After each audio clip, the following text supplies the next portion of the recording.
Musra SPDI sebagai koordinator guru bimbingan konseling pada SMP Negeri 1 Bandar. Hari ini akan melakukan wawancara pra supervisi bersama Ibu Misriani. Apa kabar Ibu? Alhamdulillah baik Bu. Hari ini Bu kita akan melakukan wawancara pra supervisi mengenai pembelajaran yang akan Ibu laksanakan. Ya, Bu. Yang pertama yang ingin saya tanyakan sama Ibu adalah apa tujuan pembelajaran yang ingin Ibu capai di dalam pelaksanaan pembelajaran tersebut? Ya, Bu. Dalam pelaksanaan pembelajaran yang akan saya lakukan ada 3 tujuan Bu yang ingin saya capai. Yang pertama, peserta didik dapat mengidentifikasi pengertian dari perilaku sosial di kalangan remaja. Kemudian yang kedua, peserta didik dapat memilih cara menghindari perilaku sosial yang tidak baik di kalangan remaja. Kemudian yang ketiga, peserta didik dapat merancang pengembangan perilaku sosial yang baik di kalangan remaja Bu. Iya, sekali Bu ya.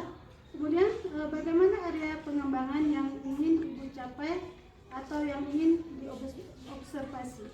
Ya Bu, adapun area pengembangan atau aspek perkembangan yang ingin saya capai adalah kematangan hubungan sosial teman sebaya di dalam kelas tersebut Bu. Selanjutnya bagaimana strategi Ibu untuk mencapai area pengembangan yang Ibu inginkan? Ya Bu, adapun strategi yang saya lakukan dalam pembelajaran di dalam kelas, yang pertama saya memberikan pemaparan kepada anak-anak melalui PPT Kanva, kemudian penayangan video, kemudian anak-anak akan bekerja secara berkelompok, nah kemudian memecahkan permasalahan terkait materi, dan yang terakhir saya akan mengarahkan anak-anak untuk mencari solusi dari permasalahan yang mereka temukan sesuai dengan materi yang saya paparkan. Selanjutnya, bagaimana rancangan pembelajaran yang nanti akan Ibu terapkan dalam proses pembelajaran, yaitu dari segi model, metode, atau media yang Ibu inginkan? Ya Bu, adapun model atau strategi yang saya gunakan dalam pembelajaran di kelas adalah saya akan menuntut anak-anak untuk berkolaborasi, di mana mereka akan membentuk kelompok, kemudian memecahkan masalah dan kemudian mempresentasikannya ke depan kelas. Kemudian saya juga akan mengarahkan anak-anak untuk berpikir secara kritis ya. Kemudian yang terakhir juga saya menuntut anak-anak untuk bisa memecahkan masalah. Kemudian adapun media yang saya gunakan di sini ada pertama PPT Kanva, kemudian LCD, Infocus, juga LKPD. Dan pada pembelajaran saya kali ini Bu, saya menggunakan metode PBL atau Problem Based Learning. Kira-kira kapan kegiatan pembelajaran tersebut akan Ibu laksanakan? Ya Bu, saya merencanakan kegiatan pembelajaran ini akan dilaksanakan pada hari Senin besok pada tanggal 9 Oktober 2023. Ya, terima kasih Bu. Hari ini kita sudah melakukan wawancara. Mudah-mudahan untuk pembelajaran selanjutnya dapat terlaksana dengan baik, maupun memberikan kesehatan. Semoga pembelajaran ini betul-betul dapat berjalan dengan baik dan dipahami oleh kita semua ya. Terima kasih Bu atas waktu Ibu juga mewawancarai saya, dan semoga pembelajaran saya nanti bisa berjalan dengan baik. Ya, terima kasih juga Bu. Demikian wawancara kami pada hari ini. Saya akhiri. Assalamualaikum warahmatullahi wabarakatuh.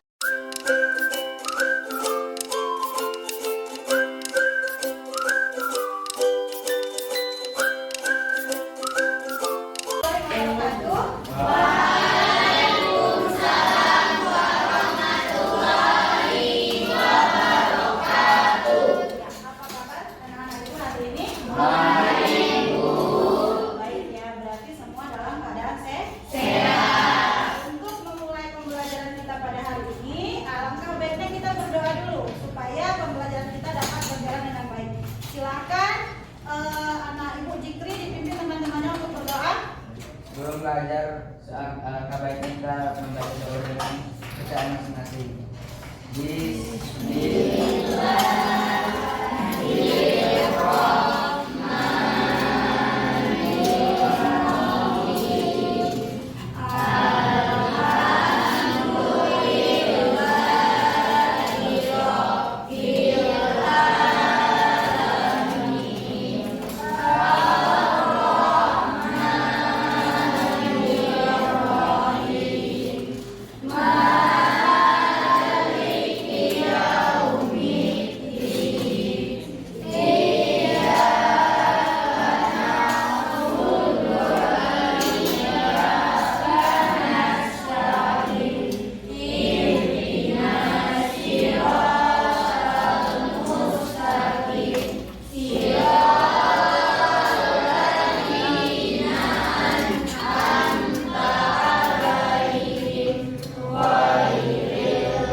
kembali.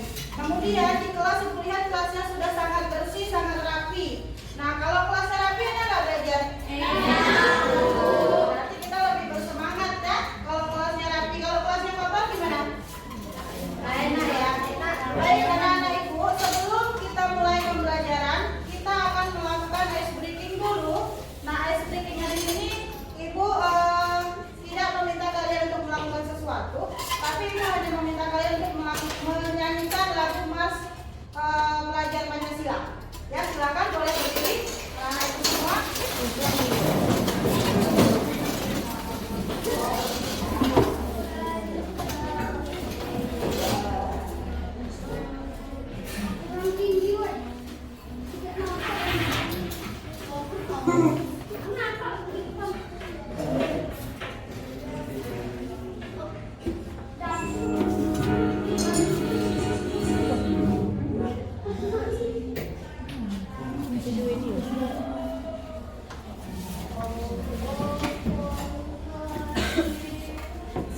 Oke, semuanya anak Ibu silahkan diikuti karena di depan ada teksnya ya. Kita bernyanyi bersama-sama pelajar Pancasila. Iya. Boleh nanti digoyangkan tangannya, boleh untuk relax, tepuk tangan juga boleh. Ya. Sekarang tembak.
Nah, anak-anak Ibu semua, adapun tujuan dari Ibu melaksanakan layanan bimbingan klasikal hari ini adalah 3 tujuan. Yang pertama, Ibu mengharapkan anak-anak Ibu semua dapat mengidentifikasi perilaku sosial remaja. Itu yang pertama. Kemudian yang kedua, Ibu juga mengharapkan anak-anak Ibu dapat memilih cara terhindar dari perilaku sosial yang tidak baik di kalangan remaja.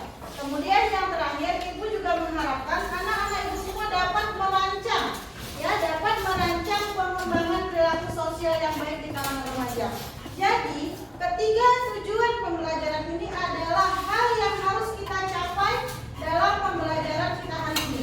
Ada berapa? 3. Ya. Kemudian, nah, anak-anak Ibu semua, Ibu sampaikan lagi bahwasanya layanan klasikal Ibu hari ini kita laksanakan 1 kali jam pelajaran atau 1 kali 40 menit. Kemudian kalian juga nanti akan Ibu instruksikan untuk membentuk kelompok. Bagaimana kelompoknya sudah dilihat tadi malam di WAG-nya. Nah, nanti Ibu akan menginstruksikan kalian untuk duduk berdasarkan kelompoknya. Kemudian setelah kalian duduk berdasarkan kelompoknya, kalian akan menonton 1 buah video. Ya, setelah kalian menonton satu video, kalian harus mengangkat tema ya dari LKPD nanti yang akan ibu bagikan. Kalian mencari penyebab masalah, kemudian bagaimana solusinya. Seperti itu. Setelah kalian selesai berdiskusi dengan anggota kelompok kalian, nanti masing-masing kelompok akan presentasi ke depan. Ya, kelompok mana yang sudah selesai akan presentasi ke depan dan kelompok yang lain akan menanggapi. Ya, setelah itu kita akan menyimpulkan bersama-sama pembelajaran kita pada hari ini. Itu adalah tahapan pembelajaran kita selama 1 kali 40 menit ke depan. Bagaimana, sudah paham? Sudah. Ya, kemudian sudah siap untuk belajar? Sudah, Bu. Yang laki-laki kok nggak semua udah siap untuk belajar? Sudah, Bu. Kalau seperti itu kan ibu semangat. Oke, kita boleh lihat ke depan. Nah, lihat ke depan. Nah, etika perilaku sosial remaja. Ibu mau Safika. Safika coba dibaca tulisan yang di depan. Judulnya Bu. Iya. Suaranya keras ya.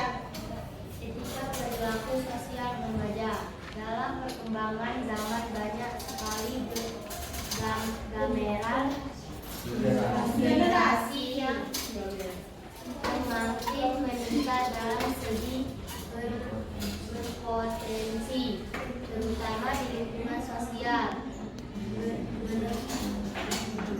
Kenapa ya, Nak ya? Kenapa? Generasi muda selalu berperan aktif, contohnya adanya perkumpulan pemuda yang bertujuan meningkatkan potensi lingkungannya. Oke, sampai situ aja. Nah, dalam zaman sekarang remaja akan semakin aktif, remaja semakin berpotensi, betul atau tidak?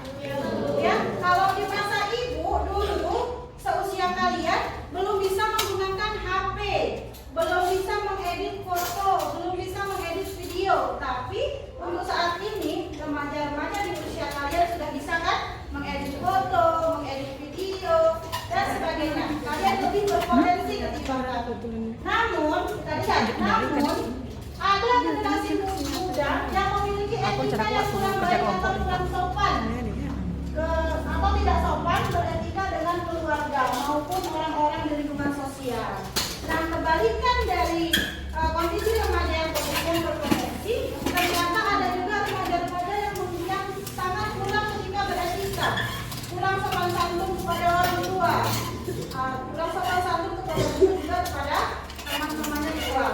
Nah, ini adalah 2 perbandingan kondisi remaja pada saat sekarang ini. Sekarang ibu tanya, kalian ada di generasi muda yang mana? Yang berpotensi atau yang tidak beretika? Berpotensi. Iya, bagus. Kalian adalah remaja-remaja yang berpotensi. Kalian bisa mengembangkan diri kalian, kalian bisa menciptakan hasil-hasil karya kalian, ya kan? Di sekolah kita juga menyediakan kalau kalian ingin membuat misalnya poster, ingin membuat tulisan, ya kita bisa nanti dipajangkan di mading. Ya. Kemudian dalam pembahasan etika perilaku sosial remaja ada 3 hal yang ingin kita bahas. Yang pertama itu adalah etika. Ayo, apa itu etika? Etika adalah ilmu tentang apa yang baik dan buruk. Ya, ketika kita sudah beretika, berarti kita sudah bisa membedakan yang baik dengan yang buruk. Jadi kita harus pahami, Nak, ya, seperti nasihat Ibu Eviana tadi pagi kan, pembiasaan. Bagaimana kita harus berperilaku kepada orang tua kita, kepada guru-guru kita, termasuk kepada teman ataupun kepada saudara-saudara kita. Jadi kita harus pahami dulu di situ etika itu apa, ya. Kemudian yang kedua, generasi muda. Ayo, siapa? Kelompok usia 15 sampai 21 tahun, sampai 24 tahun. Sebagai kelompok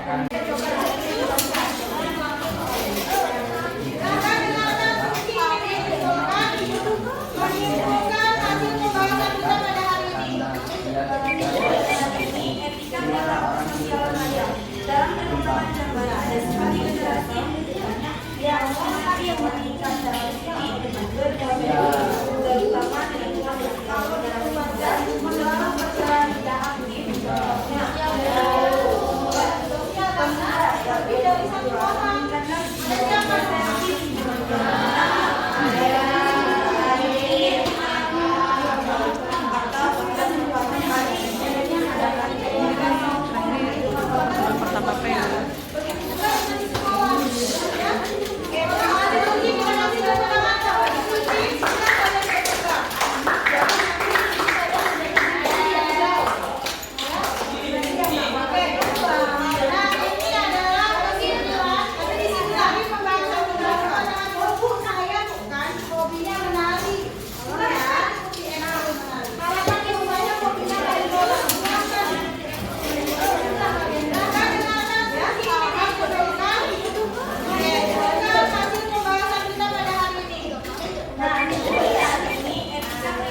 Assalamualaikum warahmatullahi wabarakatuh. Kami dari kelompok belakang menyampaikan hasil diskusi yang Nomor 1 jawabannya, perilaku sosial di kalangan remaja yang tidak boleh kita lakukan adalah emosian terhadap lingkungan sekitar. Yang boleh dilakukan ramah, murah hati, dan lain-lain. Jawaban nomor 2, menghindari bermain atau bersosialisasi dengan teman yang kurang baik. Tidak boleh membuat geng untuk menindas orang yang lemah. Jawaban nomor 3, jangan menyela pendapat orang lain, emosian. Tidak meminta maaf saat berbuat salah, bercanda berlebihan, mengejek nama teman, menggibah teman, menyinggung perasaan teman, bersentuhan dengan lawan jenis. Ya, dari pemaparan kelompok 2 tadi, ada nggak yang mau memberikan pendapat? Ada tidak yang mau memberikan pendapat dari kelompok 1 boleh, kelompok 3 boleh, kelompok 4 dan kelompok 5? Ada? Ayo silakan. Oh, misalnya jawaban dari soal nomor 1 belum tepat. Boleh. Ayo silakan. Kelompok 1 ada? Nggak ada, berarti sudah jelas. Sudah pas seperti itu? Sudah. Menurut kalian sudah pas?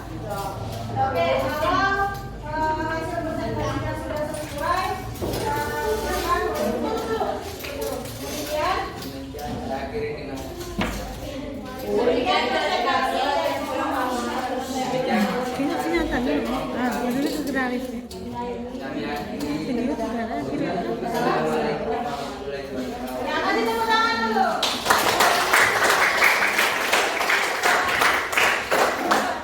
Kemudian dari kelompok 1 sudah selesai. Silakan.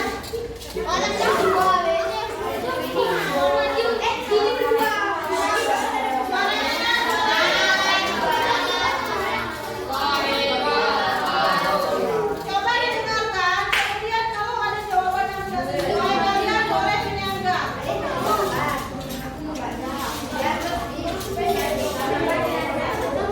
Ini dari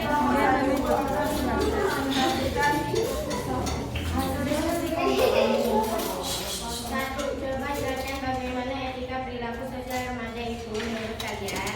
Menurut kelompok kami, etika perilaku sosial remaja adalah ilmu tentang apa yang baik dan buruk. 2.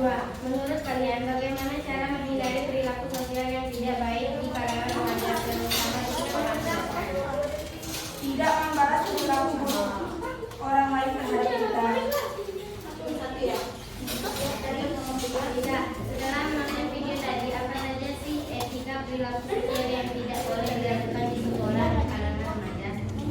Menyela pendapat orang lain, emosian, tidak meminta maaf saat membuat salah, bercanda melampaui batas, mengejek teman-teman, menghina teman, menyinggung perasaan teman, bersentuhan dengan lawan jenis. Ya, sekian dari kami. Tanya dulu teman-temannya ada nggak yang mau menyampaikan?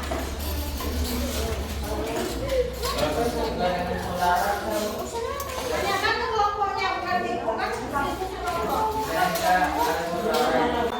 Nah, ini adalah kesimpulan dari layanan klasikal yang sudah Ibu lakukan hari ini.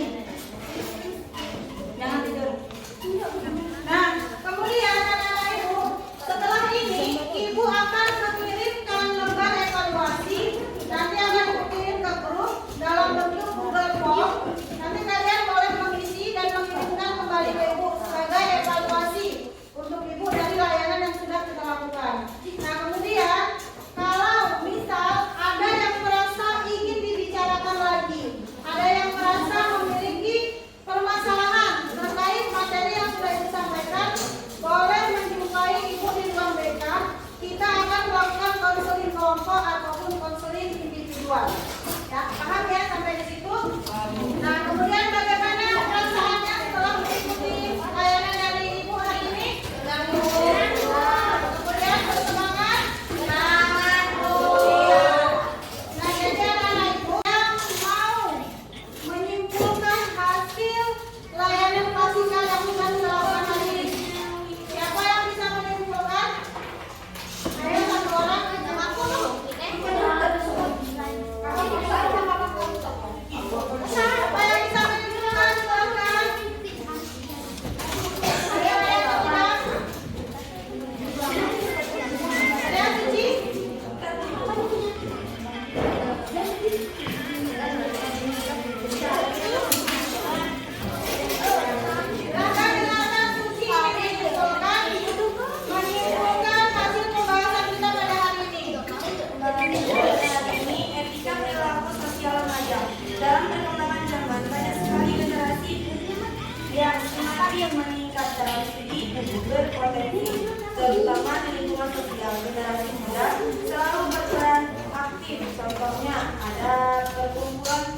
pemuda yang bertujuan meningkatkan potensi hidupnya.